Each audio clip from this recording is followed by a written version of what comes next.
They laughed when she walked into the bank. Just a petite woman in her late 30s, worn jeans, an oversized coat, and a tired look in her eyes. She stood silently in line, holding a crumpled withdrawal slip for $500. The bankers behind the glass whispered to each other. They had seen her before, always the same, quiet and withdrawn, coming in once a month to withdraw small amounts, always with exact precision. Nobody knew her name, just her habits.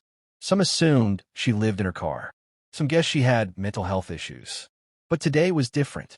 Today, the woman, whose real name nobody bothered to learn, walked to the teller, looked the young man behind the glass in the eye, and said calmly, "I'd like to withdraw $500 and then I'll need access to my $2 billion. The room froze.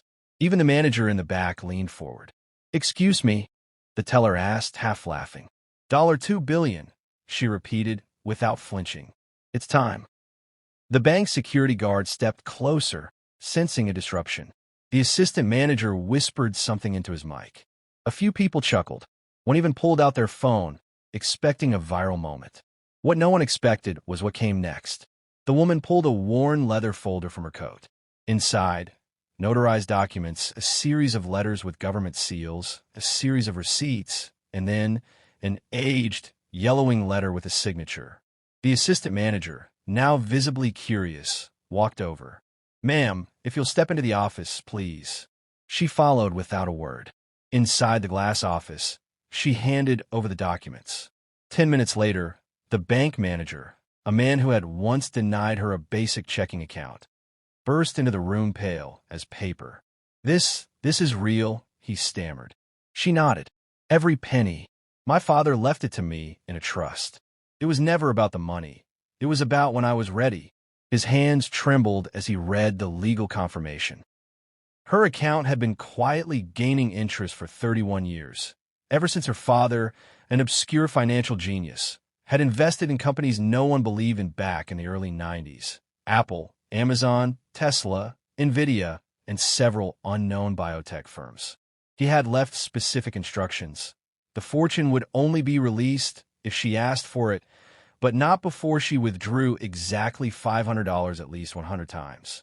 A strange clause, but her father believed true wealth came not from having money, but from learning to survive without it. She had done just that. She lived in the shadows of cities, volunteering at shelters, mentoring inner-city youth, and feeding the homeless. She had never told anyone who she really was. She spent her nights reading old finance books her father left behind, and spent her days observing the world. She didn't just learn about money. She learned about people, trust, greed, empathy. And now that she had fulfilled the clause, the account was active. $2.04 billion sat in her name, with no restrictions. News spread like wildfire. Within days, she was on every major network. Some dubbed her the invisible billionaire. Others speculated it was all a stunt. But she didn't care. She quietly started buying land. Not for herself, but for the homeless communities she had once served. She built shelters that looked like homes, not boxes. She hired therapists, teachers, and job mentors. And most shockingly, she returned to that same bank every Friday, withdrawing just $500, tipping each teller $100 in cash with a note. Kindness costs nothing. Ignorance is expensive. But the story doesn't end there.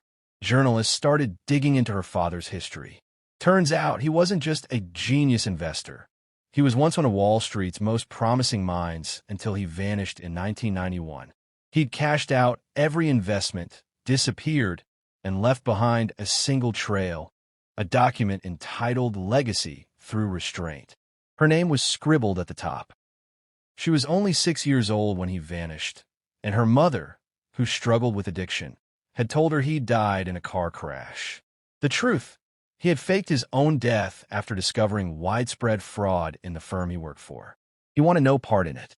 Instead, he built a financial time capsule for the one person he trusted most, his daughter. And she didn't want recognition. She wanted impact. She funded anonymous scholarships under the name The 500 Rule. She created an app that helps families break the cycle of generational poverty. She even invested in mental health programs for bankers, Because the people who handle money, she once said in a rare interview, are often the loneliest people in the world. Still, there were those who doubted her. One reporter from London accused her of fabricating the entire story. He followed her for weeks, hoping to catch her in a lie. Instead, he found himself invited to a dinner she hosted in a shelter, where CEOs sat beside addicts, children beside ex-convicts, and no one knew who was rich or poor. Afterward, he said something that echoed through every news outlet. I went looking for a fraud. I found faith instead. Years passed. She never bought a mansion, never flew private. Instead, she made billionaires nervous. Why? Because she proved something uncomfortable. That money is not power. Discipline is. Vision is.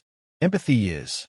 She became a living legend, not because she had $2 billion, but because she waited 31 years to use it. And when she did, it wasn't for herself. It was for everyone else who never got the chance to even ask for $500.